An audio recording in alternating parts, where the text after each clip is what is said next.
Gracias por estar con nosotros. Vamos a comenzar orando como siempre y dándole las gracias a todos ustedes por estar con nosotros esta mañana. Así que vamos a orar. Padre amado, Padre altísimo, ayúdanos y danos mucho entendimiento y mucha sabiduría, mi Dios. Sabemos que tú tienes el control de todo, Señor. Estamos llevando tu palabra, un domingo más llevando tu palabra. Gracias por todo, gracias por tanta bendición, Señor. Confiamos en ti. Ayúdanos a abrir nuestro corazón, nuestro entendimiento y ayúdanos a llevar y a ser una herramienta para tu uso. En el nombre de Cristo Jesús. Amén. Amén. En la mañana de hoy vamos a hablar sobre un profeta que es interesante porque estamos bien actualizados en cuanto a la profecía, en cuanto al paralelismo de la profecía que él llevó a Israel. Vamos a hablar hoy del profeta Jeremías, porque como le estaba diciendo, es un paralelismo. Estamos cometiendo los mismos errores que cometió el pueblo de Israel. Y este mensaje es un mensaje para despertar, para despertar. Tenemos que tomar decisiones drásticas. Tenemos que tomar decisiones serias. Tenemos que dejar de jugar al cristiano y tenemos que servir como verdaderos hijos de Dios. Quiero empezar definiendo la palabra santo. La palabra santo lo que significa es apartado para Dios. Entonces, cuando en las cartas de Pablo hablamos de ser santo, estamos hablando de ser apartado para el Señor. Tenemos que empezar a trabajar en santidad. Tenemos que empezar a trabajar apartado para el Señor. Le digo esto porque, número uno, la definición de santo, pues mucha gente la ha confundido y hay que aclarar lo que es la definición de ser santo. Como le dije de nuevo, apartado para el Señor. Quiero enfatizarlo porque vamos a hablar en serio hoy. El profeta Jeremías su vida fue del 650 antes de Cristo al 585 antes de Cristo.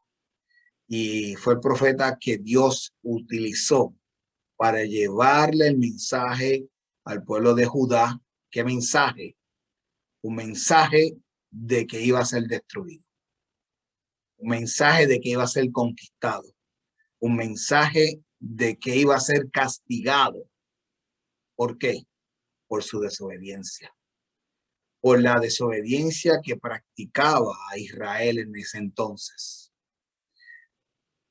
Lo digo ahora y lo voy a decir más luego. Siempre va a haber un remanente. Siempre hay un remanente fiel. Siempre. Pero Dios utilizó a Babilonia y a Nabucodonosor para castigar a Israel. Después Babilonia recibió su castigo, pero Dios usó a Babilonia y a Nabucodonosor para castigar a Israel por la desobediencia que trajo a Dios Todopoderoso. Pero vamos a seguir estudiando.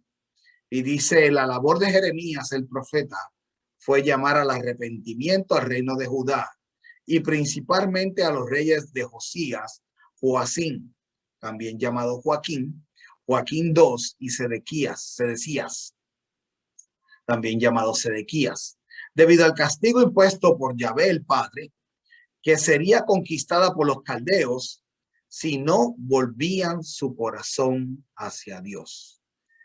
Jeremías trabajó con 5 reyes de Judá y no quisieron oírlo.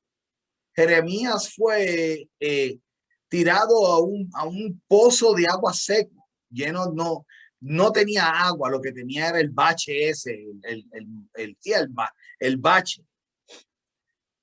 Jeremías fue azotado, Jeremías fue maltratado. Jeremías fue catalogado como traidor, porque Jeremías fue una persona que le decía al pueblo de Judá y al pueblo de Israel, no peleen, porque su batalla es perdida. Ya Dios entregó a Babilonia a este pueblo, y a él lo trataron como un traidor. Lo querían matar, lo trataron de matar. Pero no era un traidor, era sencillamente que estaba trayendo un mensaje al pueblo de Judá. Como profeta se caracterizó por soportar una inquebrantable fortaleza los múltiples apremios y acusaciones que sufrió a manos de estos reyes, de los principales de Israel, desde azotes hasta ser abandonado en estanques y arrojado a las mazmorras. Sufrió mucho Jeremías, pero Dios le dijo que siempre iba a estar con él y que siempre lo iba a proteger. Duró 5 reyes. O sea que, y si usted lee el libro de Jeremías, estamos hablando de un libro de 52 capítulos. O sea, es un libro, una vida extensa, la que estuvo Jeremías llevando y advirtiendo al pueblo de Judá y de Israel para que se arrepintieran de sus malos hechos. ¿Cuáles eran sus malos hechos? El pueblo de Israel y el pueblo de Judá se habían adulterado, se habían casado con otras religiones, con las religiones de los caldeos. Cuenta la historia, y lo podemos leer en el libro de Jeremías, que iban al templo, y cuando salían del templo se iban a sacrificar sus hijos a los dioses ajenos. Qué pena, qué pena, qué pena. Iban primero a cumplir con Dios y después se iban a cumplir con los dioses ajenos. Una pena, una pena. Pero continuamos, porque hoy sí que hay mucho que leer. Hoy vamos a leer bastante. Y eso, yo estoy cogiendo básicamente lo más, datos más importantes, porque es que volvemos, es un libro de 52 capítulos, pero me interesa estudiarlo hoy, porque es que estamos bien al día. Lo que sufrió Israel en ese entonces es lo que estamos haciendo nosotros hoy día. Israel falló. Dios no ha acabado con Israel. La palabra dice que Dios no ha acabado con Israel y que Israel pues es la niña de sus ojos. O sea, estamos ahora bien, hay un pare, en el tiempo de Dios, está en margen lo que le llaman el tiempo de los gentiles. Dios está utilizando a los gentiles para llevar a Israel a celos. Israel es el primogénito, pero Israel desobedeció. Pues ahora nosotros tenemos la oportunidad de hacer lo que se supone que hiciera el pueblo de Israel. Llevar la palabra, llevar el mensaje de que a Dios hay que amarlo y hay que vivir en santidad. Santidad, hay que vivir apartado para él. Cosa que tampoco nosotros estamos cometiendo el mismo error que cometió Israel en aquel entonces. Estamos cometiendo el mismo error. Israel en algún momento será restaurada, ya cuando entonces la iglesia se levante, y entonces Dios se encargará y continuará el tiempo, lo que le llamamos las 70 semanas, la semana número 70. En el libro de Daniel cogeremos ese tema después, más luego, porque el mensaje de hoy será el siguiente. Israel tenía un propósito, era ser el primogénito para enseñarle a las naciones a amar al Dios Todopoderoso. No lo hizo, le dieron la oportunidad a los gentiles y nosotros no lo estamos haciendo. Vamos a leer Jeremías, capítulo 1, versículo 9 al 19. Y este es el llamamiento de Jeremías. Y dice así: y extendió Yahvé su mano y tocó mi boca. Y me dijo Yahvé: he aquí puesto mis palabras en tu boca. Mira que te he puesto este día sobre naciones y sobre reinos, para arrancar y para destruir, para arruinar y para derribar, para edificar y para plantar. La palabra de Yahvé vino a mí diciendo: ¿qué ves tú, Jeremías? Y dije: veo una vara de almendro. Y me dijo Yahvé: bien has visto, porque yo apresuro mi palabra para ponerla por obra.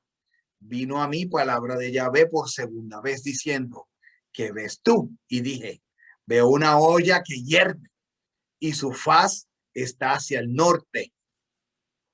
Me dijo Yahvé: del norte se soltará el mal sobre todos los moradores de esta tierra. Quiero hacer un paréntesis aquí.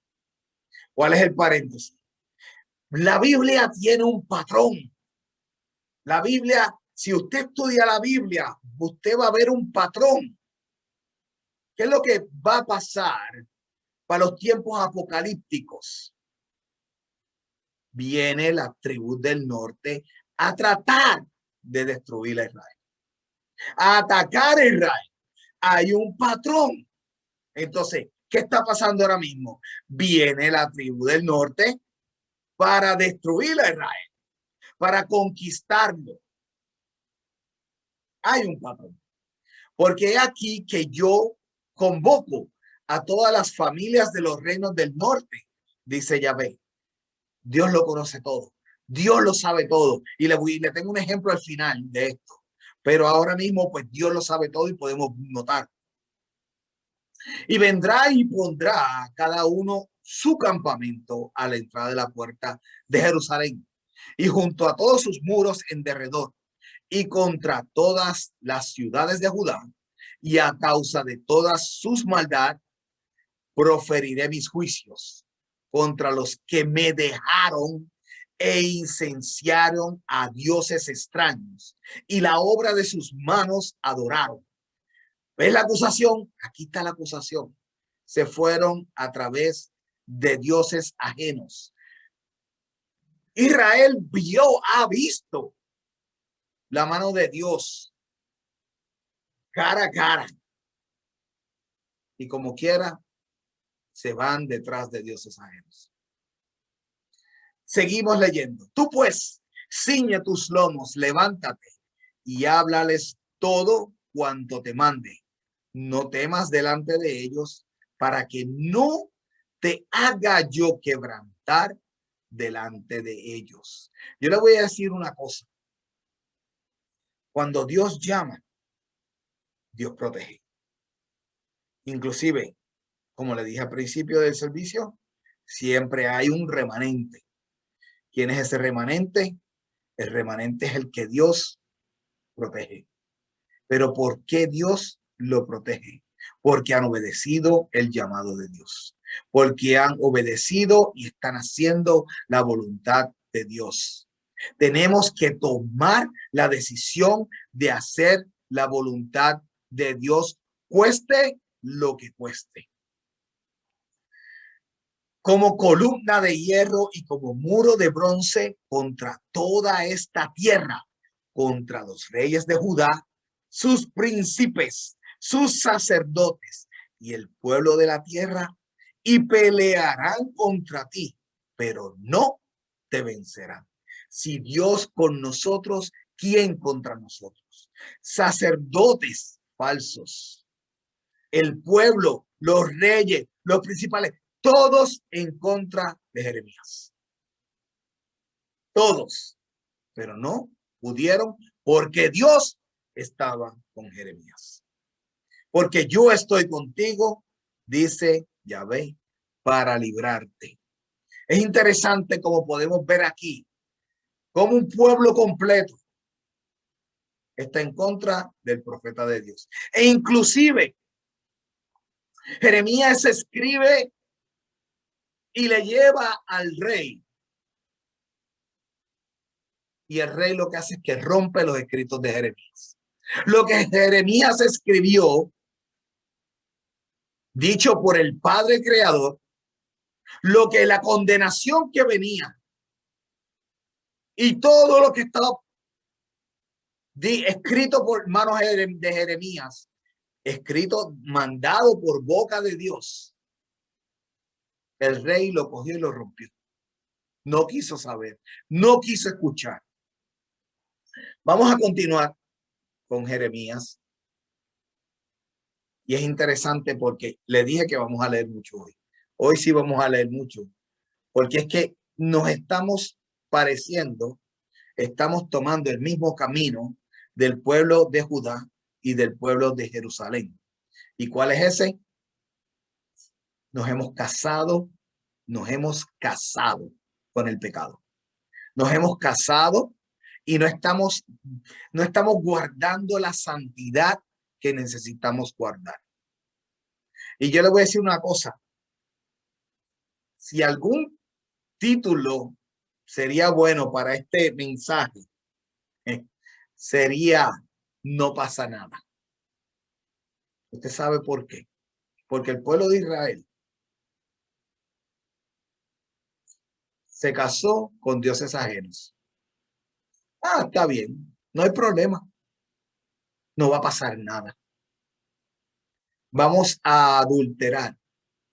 No, no te apures. Dios es amor. No va a pasar nada. Oh, vamos a robar. Oh, no hay problema. Dios es amor. No va a pasar nada.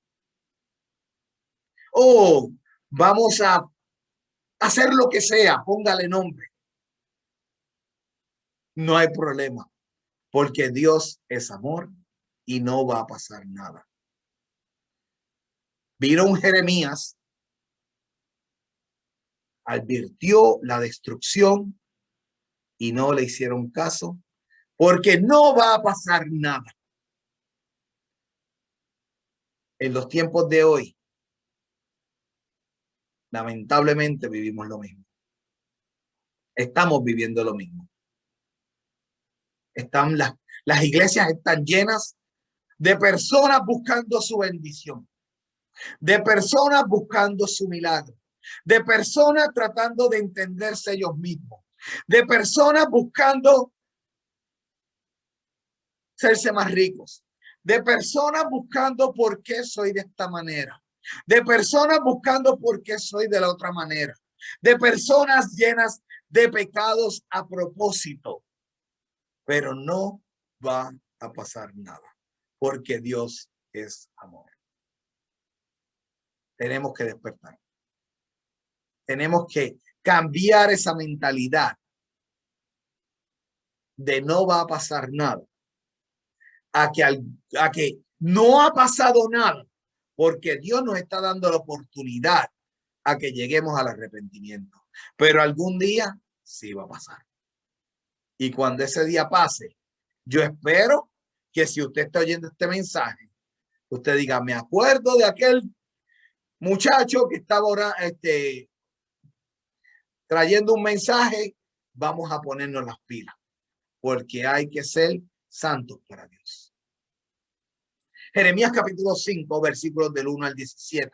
Y dice así, recorred las calles de Jerusalén y mirad ahora e informaros, buscad en sus plazas a ver si halláis hombre, si hay alguno que haga justicia, que busque verdad, y yo lo perdonaré.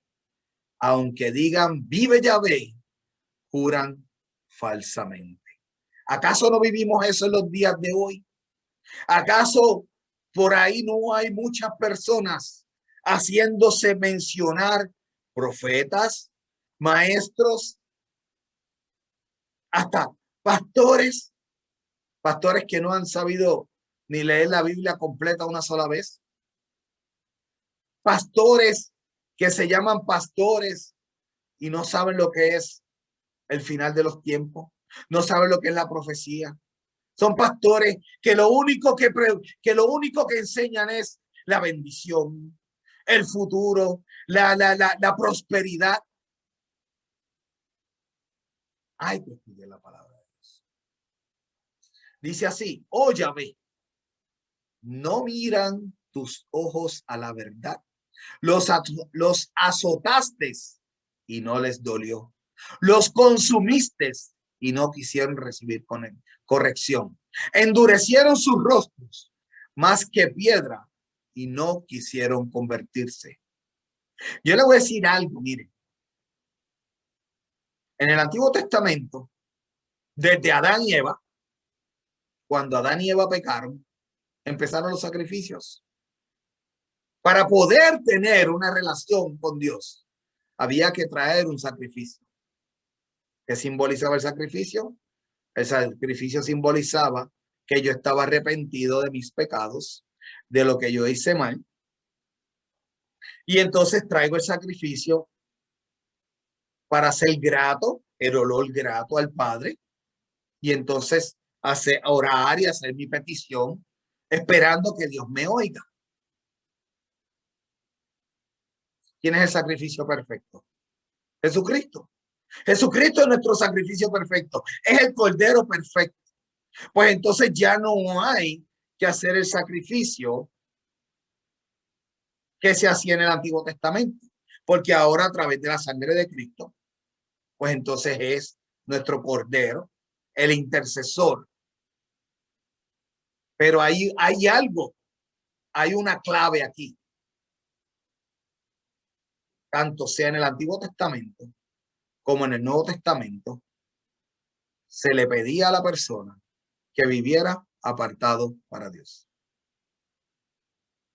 Él no iba a pecar voluntariamente y después que pecara voluntariamente venía con el cordero para arrepentimiento, para volver a ir a pecar. No, se supone que no. Es lo mismo. Jesucristo es nuestro cordero. No porque yo crea en Cristo, eso me da permiso a mí para hacer lo que me da la gana. Yo tengo que vivir una vida santa, en santidad. Continuamos. Oh Yahvé, no miras tú los azotaste, ya. Ahora vamos para, déjame sacar un puntito por aquí. Aquí está. Iré a los grandes y les hablaré, porque ellos conocen el camino de Yahvé. Ellos conocen el camino de Yahvé. Los reyes lo conocían, los sacerdotes lo conocían, todo lo conocían, el juicio de su Dios, pero ellos tampoco quebraron el yugo. Todos conocían la ley, todos conocían lo que Dios quería que se hiciera, pero nadie quiso obedecer. Rompieron las coyundas.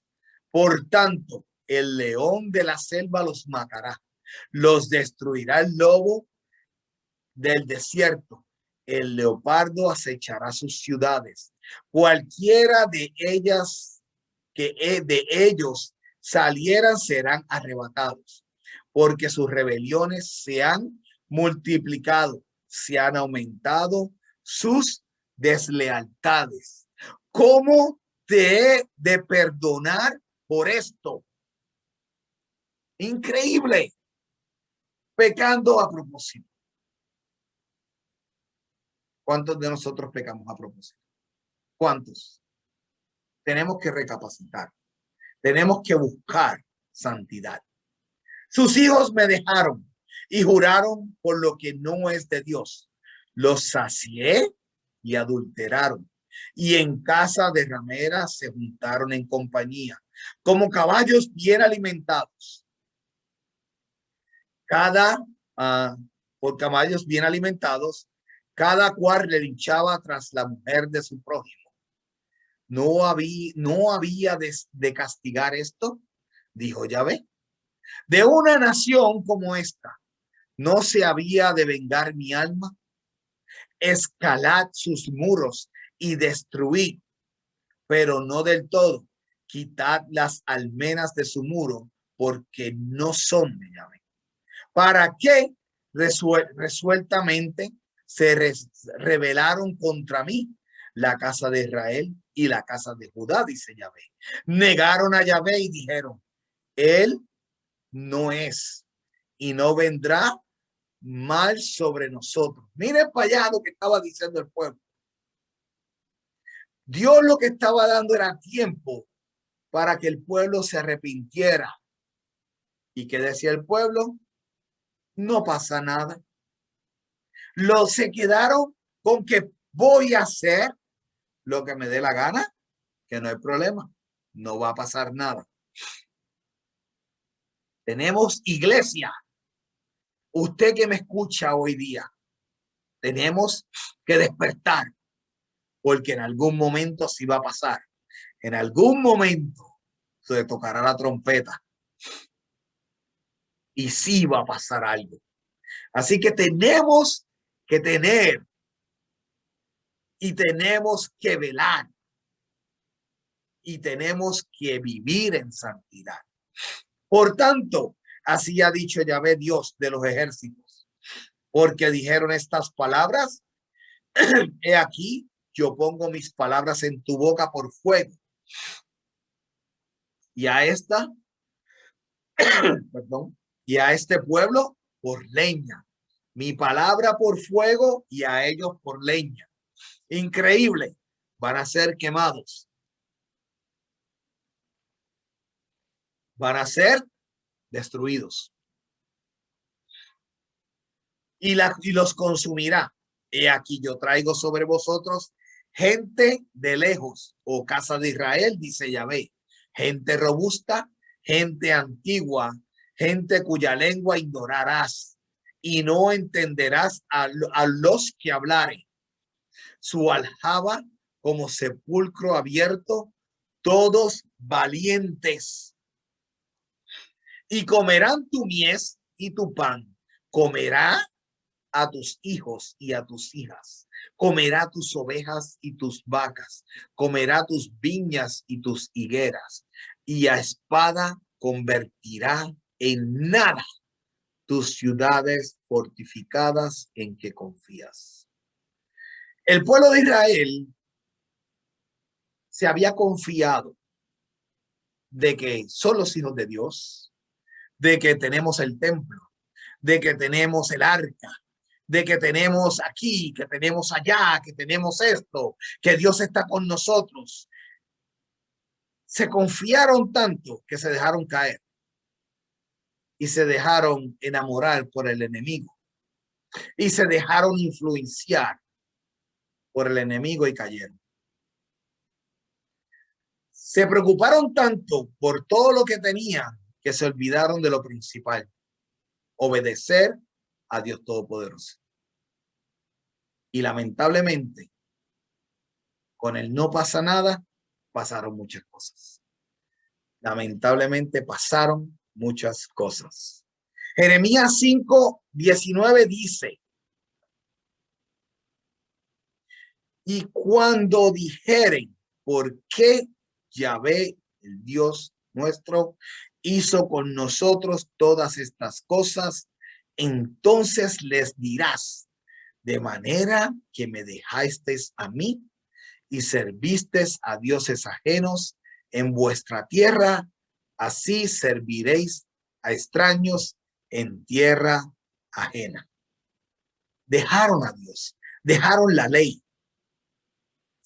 Miren, Dios le dio a Moisés 613 mandamientos, no fueron solamente 10. Le dio 613 mandamientos. Dentro de los 613 mandamientos, Dios dio un mandamiento que se trataba de dejar descansar la tierra. La tierra se tenía que cultivar por 6 años y se tenía que dejar descansar la tierra completa el año número 7. Desde Josué, la gente no obedeció esa ley. Desde Josué, no lo obedecieron. Pasaron 490 años. Por eso el cautiverio babilónico fueron 70 años. Un año por cada año que no obedecieron la ley. Lamentablemente, entonces estuvieron 70 años. ¿Por qué ese castigo? Si lo llevamos a los números, ellos cosechaban todos los años para tener alimento todo el año. En el año número 6 no podían cosechar. O sea, cosechaban en el número 6, pero en el número 7 no podían cosechar. O sea que ellos tenían que depender de que Dios proveyera suficiente para ellos poder alimentarse el año número 7, que no se hacía nada, el año número 8, que era que se volvía a cosechar, entonces el año número 9 se recogía lo que estaba en el año número 8, pero ellos tenían que dar dependencia total de su ser para entonces vivir sin cosechar sin comer de su por 2 años. ¿Qué significa eso? El pueblo no confió en Dios. El pueblo lo que hizo fue que siguió cosechando y siguió cosechando. Ellos ya habían visto el ejemplo que pasó en Egipto con José, las 7 vacas gordas y las 7 vacas flacas. Ellos ya habían visto que Dios había proveído a Egipto por mano de José para que Egipto viviera 7 años sin cosecha. Sin embargo, ellos no podían confiar 2 años al Dios Todopoderoso. No podían confiarlo. Por eso es que viene el cautiverio babilónico por 70 años. Yo voy a ir más lejos. ¿Qué hizo el pueblo? Desconfió. No confió en el Padre, no confió en Yahvé, no confió en el Creador. Ahora bien, si lo movemos eso para el Nuevo Testamento, ¿cuál es la única manera de ser salvo? A través de Cristo Jesús. Juan 3:16. Ahora bien, ¿quién no es salvo? El que no cree en Cristo. ¿Por qué? Porque está haciendo a Dios mentiroso. Juan 3:17 y Juan 3:18. Porque no creen en la palabra que dice el Dios, que dice el Dios Todopoderoso. ¿Ves cómo hay un paralelismo? Israel no confió en Dios y pagó por seguir sus cosechas. El pueblo de hoy día, por no creer en Cristo, paga su consecuencia. Va a pagar su consecuencia. Dios es maravilloso. Dios tiene un plan. Dios busca de nosotros que confiamos en Él. Le voy a decir más. Las cosas se van a poner peor. Y ya lo hemos hablado. Ya lo hemos dicho. Según van acabando los tiempos y vamos viendo más señales de los últimos tiempos, y según las profecías, se van a poner peor. Entonces, vemos personas orando y pidiendo para que no venga lo malo, para que no venga la tribulación, para que no venga y no venga. Eso ya está escrito, va a venir. En vez de estar orando para que no venga, vamos a orar para que acabe de llegar. Vamos a orar para que nuestro corazón esté listo para cuando llegue el momento. Vamos a orar para que nuestros hijos estén listos para cuando llegue ese momento, porque es inevitable que ese momento llegue. Es inevitable que ese momento llegue. Está escrito en la Biblia que ese momento va a llegar. Y vamos a ver un ejemplo esta noche. Vamos a ver un ejemplo hoy de que ese momento va a llegar. Pero es inminente que tenemos que orar. ¿Qué le dijo Jesucristo a Judas? Lo que vayas a hacer, vete, hazlo rápido. Vete, hazlo ya. Él no le dijo, mira, lo que vayas a hacer, cógete vacaciones y hazlo el año que viene. No le dijo eso. Lo que vayas a hacer, hazlo pronto. ¿Por qué? Porque Cristo ya sabía lo que iba a pasar.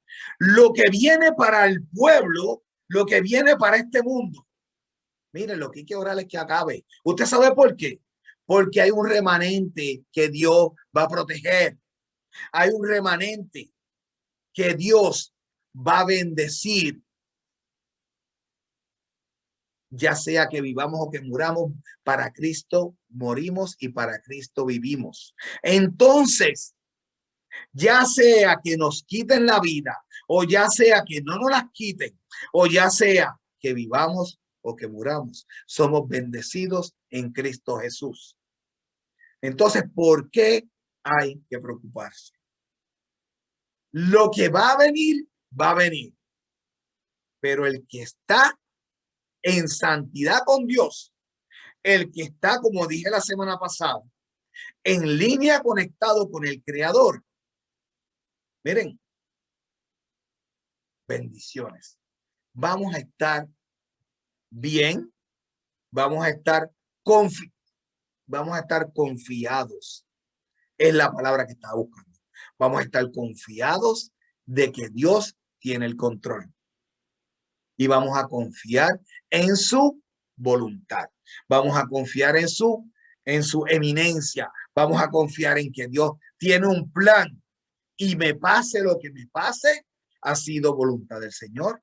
Y me pase lo que me pase, voy a estar bien, porque voy a estar con Cristo y voy a estar con mi Padre Celestial. Y si estoy aquí, estoy bien, y si estoy allá, estoy mucho mejor. Jeremías 5:19. Y cuando dijeren, ¿por qué Yahvé, el Dios nuestro, hizo con nosotros todas estas cosas? Entonces les dirás, de la manera que me dejaste a mí y servisteis a dioses ajenos, es vuestra tierra, así serviréis a extraños en tierra ajena. Dejaron a Dios. Ellos dejaron a Dios. Entonces después se molestan porque Dios los dejó.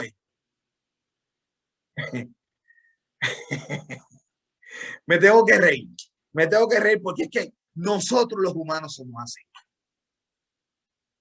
Podemos hacer lo que nos dé la gana. Pero cuando nos pasa algo malo, Dios, ¿por qué me dejaste que me pasara esto? Porque no viviste en santidad. ¿Por qué? Porque no pasa nada. Continuamos.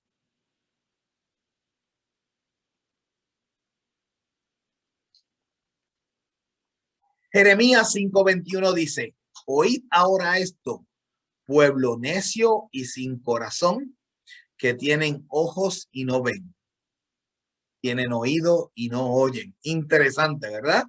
Jeremías 5:23. No obstante, este pueblo tiene corazón falso y rebelde.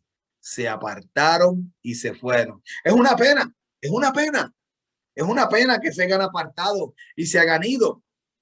Lo peor de todo es que vamos por el mismo camino. Eso es lo peor.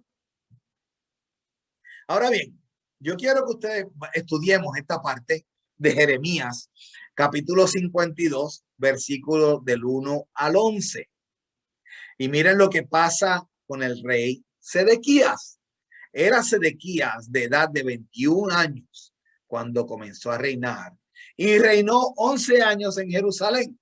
Su madre se llamaba Hamutal, hija de Jeremías de Libna, e hizo lo malo ante los ojos de Yahvé, conforme a todo lo que hizo Joacim, y a causa de la ira de Yahvé contra Jerusalén y Judá, llegó a echarlos de su presencia, y se rebeló Sedequías contra el rey de Babilonia. Aconteció, por tanto, a los 9 años de su reinado, en el mes 10, a los 10 días del mes, que vino Nabucodonosor, rey de Babilonia, él y todo su ejército contra Jerusalén, y acamparon contra ella, y de todas partes edificaron contra ella baluarte, y estuvo sitiada la ciudad hasta el 11º año del rey Sedequías. Ahora bien, en el mes cuarto, a los 9 días del mes, prevaleció el hambre en la ciudad hasta no haber pan para el pueblo. ¿Vieron la estrategia que hizo Nabucodonosor? Él lo que hizo fue que rodeó la ciudad. Nadie entra, nadie sale. Si nadie entra, nadie sale, en algún momento la comida se va a escasear. Y a la que la comida escasee, pues va a haber hambre y van a haber necesidades y van a haber situaciones difíciles. Eso fue lo que él hizo. ¿Y qué hizo? Esperó. Esperó. ¿Por qué? Porque entonces se debilita el pueblo, se debilitan los soldados, se debilita todo el mundo y a la hora de la verdad o te rindes o pierdes bien facilito. Y fue abierta una brecha en el muro de la ciudad y todos los hombres de guerra huyeron y salieron de la ciudad de noche por el camino de la puerta entre los dos muros que había cerca del jardín del rey y se fueron por el camino del Araba. Estando aún los caldeos junto a la ciudad alrededor, y el ejército de los caldeos siguió al rey y alcanzaron a Sedequías en los llanos de Jericó y lo abandonó todo su ejército. Increíble, ¿verdad? Pero ¿qué decía la lectura al principio? Que él hizo lo malo ante los ojos de Yahvé. ¿Cuál era la advertencia del profeta? Miren, ni peleen, porque este pueblo Dios se lo ha entregado a Babilonia. Entonces prendieron al rey y le hicieron venir al rey de Babilonia, a Ribla, en tierra de Amad, donde pronunció sentencia contra él. Y degolló el rey de Babilonia a los hijos de Sedequías delante de sus ojos. Qué pena que haya matado sus propios hijos frente de sus ojos. Y también degolló en Ribla a todos los príncipes de Judá. No obstante, el rey de Babilonia solo le sacó los ojos a Sedequías y lo ató con grillos y lo hizo llevar a Babilonia y lo puso en la cárcel hasta el día en que murió. Se me ocurre solamente un versículo y le voy a decir cuál es. Romanos 6:23. Porque la paga del pecado es muerte. Se me ocurre solamente ese versículo. Yo estoy seguro que si el rey Sedequías hubiera hecho la voluntad de Dios, la historia hubiera sido diferente. Pero la soberbia, la desobediencia, la altanería, el orgullo, el yoísmo, el vivir no en santidad, el creerse más que Dios, lo llevó a su ruina. Ya estamos acabando y quiero enseñarles lo que les había prometido al principio sobre un pasaje de Apocalipsis, y quiero que pongan nota y atención en esto, porque como les dije anteriormente, todo está escrito. Todo está escrito. Es cuestión de esperar que llegue el momento. A mí me encanta velar la profecía. Inclusive, yo le exhorto a todo el mundo que vele profecía para conocer los tiempos en que estamos viviendo, qué tan lejos estamos, qué tan cerca estamos. Nadie sabe cuándo regresa Cristo. Nadie lo sabe, solamente el Padre. Pero sí hay unas señales que podemos ver y después con calma vamos a ver cómo montamos esto para entonces dar un estudio. Pero me interesa que veamos y que leemos esta porción bíblica, porque hay algo bien interesante aquí. Apocalipsis capítulo 9, versículos del 1 al 12. Dice, y el quinto ángel tocó la trompeta, y esto es más que un ejemplo, y vi una estrella que cayó del cielo a la tierra, y se le dio la llave del pozo del abismo, y se abrió el pozo del abismo, y subió humo del pozo como humo de un gran horno, y se oscureció el sol y el aire por el humo del pozo, y del humo salieron langostas sobre la tierra, y se les dio poder como tienen poder los escorpiones de la tierra, y se les mandó que no dañasen a la hierba de la tierra, ni a cosa verde alguna, ni a ningún árbol, sino solamente a los hombres que no tuviesen el sello de Dios en sus frentes. Y les fue dado, y les fue dado. No que los matasen, sino que los atormentase por 5 meses. Y su tormento era tormento de escorpiones, cuando hiere al hombre. Y en aquellos días los hombres buscarán la muerte, pero no la hallarán. Y así harán morir, pero la muerte huirá de ellos. El aspecto de las langostas era semejante a caballos preparados para la guerra. En las cabezas tenían coronas de oro, sus caras eran como caras humanas, tenían cabello como cabello de mujer, sus dientes eran de leones, tenían corazas como corazas de hierro, y el ruido de sus alas era como estruendo de muchos carros corriendo a la batalla. Tenían colas de escorpiones y también aguijón, y en sus colas tenían poder para dañar a los hombres por 5 meses. Y tienen por rey sobre ellos al ángel del abismo, cuyo nombre hebreo es Abadón y en griego es Apolión. El primer ay pasó, y aquí vienen aún 2 ayes después de esto. ¿Qué podemos notar ahí? Si usted se fija, esto es algo que viene en el futuro, no ha pasado. Esto es un hecho y un suceso. Nadie ha visto abrir el pozo del abismo. Nadie ha visto salir humo. Nadie ha visto salir la langosta. Nadie ha sido atormentado todavía por 5 meses. No hemos visto los hombres con la marca de Dios en las frentes. O sea, es un suceso que no ha pasado. Ahora la pregunta clave es, si no ha pasado, porque si el suceso todavía no ha llegado, ¿por qué la porción bíblica está escrita en pasado? Cayó, se le dio, se abrió, salieron, dio, les fue dado. No está hablando que se les va a dar, dice que les fue dado.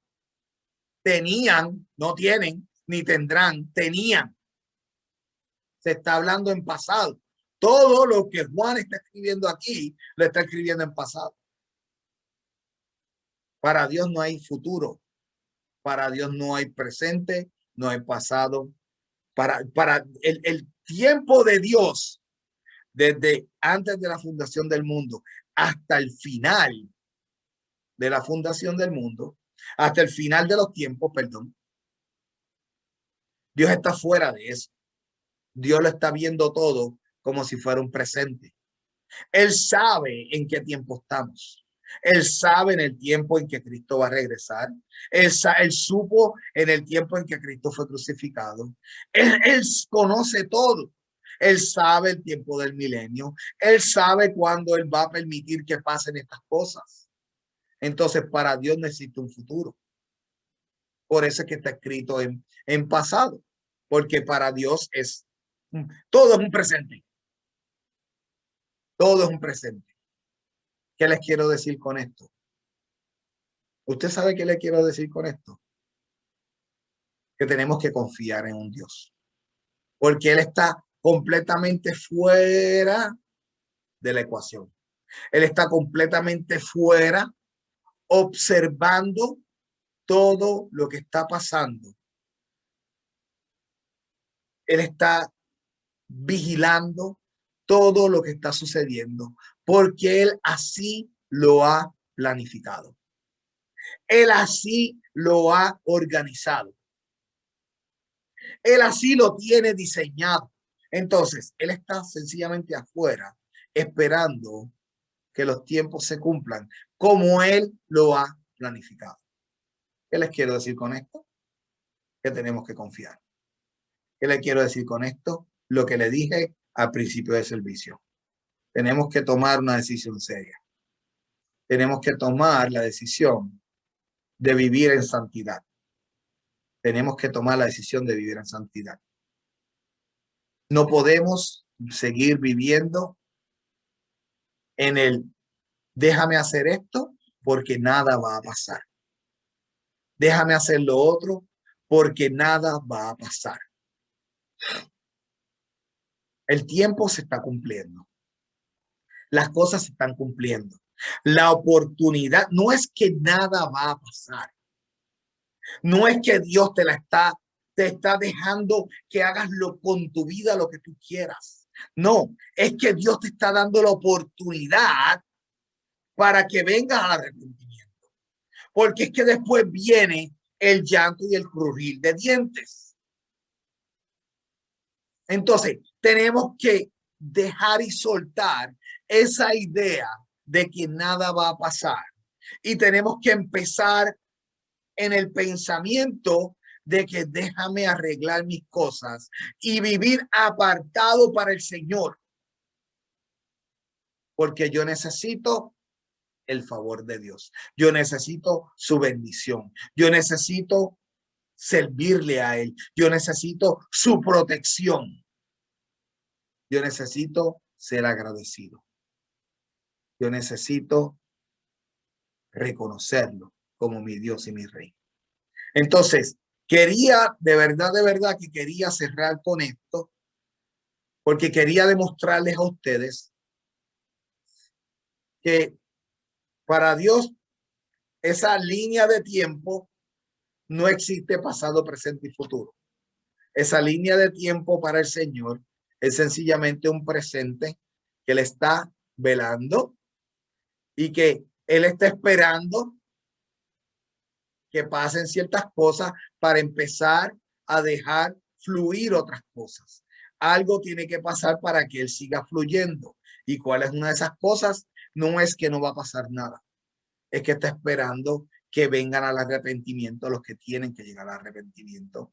Que usted y yo hagamos el trabajo que tengamos que hacer, el cual es llevar la palabra. Y que tengamos que hacer muchas cosas más, demostrando que amamos a Dios. Así que con esto los dejo. Nos vemos el domingo que viene en otro mensaje más, en otro estudio más, aquí en la Biblia Misionera. Dios les bendiga y entonces vamos a cerrar en oración. Padre amado, Padre altísimo, mi Dios, te alabamos, Creador. Te necesitamos, Señor Todopoderoso. A ti la gloria y la honra por siempre, mi Dios. Gracias, mi Dios, por tu misericordia, Señor. Gracias porque no te has olvidado de Israel. Gracias, Señor, porque tampoco te has olvidado de nosotros. Gracias porque tú tienes un tiempo perfecto para que todas las cosas sucedan, Señor. Padre, el que esté oyendo este mensaje, tócale su corazón, mi Dios. Que tome la decisión seria de vivir en santidad y de no vivir como que no va a pasar nada. Gracias, Señor, por ser tan bueno. Gracias, mi Dios. Te alabamos, Creador. A ti la gloria y la honra por los siglos de los siglos. Amén. Gracias por estar con nosotros. Nos vemos un domingo más aquí en la Biblia Misionera. Hasta luego. Dios les bendiga grandemente.